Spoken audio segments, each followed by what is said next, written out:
books are a gift. Being able to read is a gift.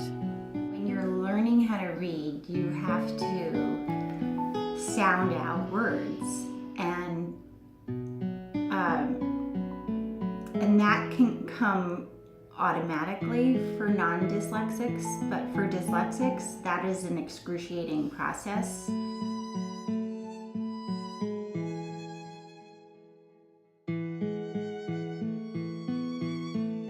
We moved to Israel in '86. She went into the second grade and she was having trouble reading, and they just attributed it. She was a new immigrant.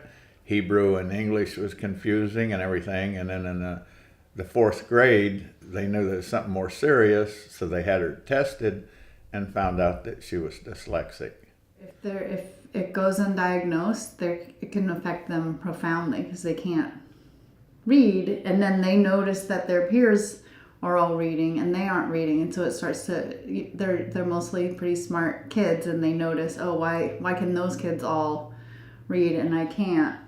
Even though Rivkah was challenged with reading, we read together, we read stories together, and the fact that she loved books and she loved the stories, also it was encouraging for her to say, I'm going to conquer this, I'm going to start reading.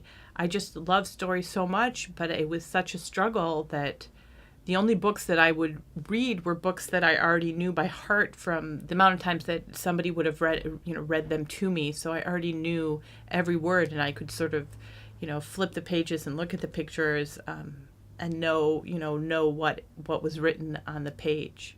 I think that Jane Austen's books can be entrance books. Usually there's a first book that really taps this idea that reading is a satisfying experience. Yeah. And so I think Jane Austen is a great example of an author that pulls people into the world of literature.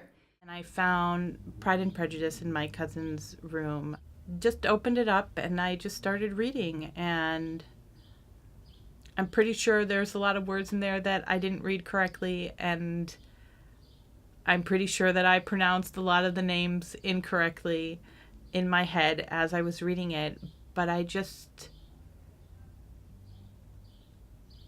there was something about it that just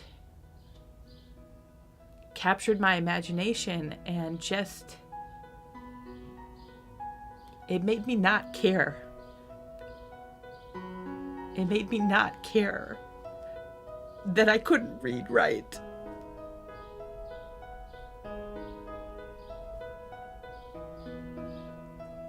I just enjoyed it, and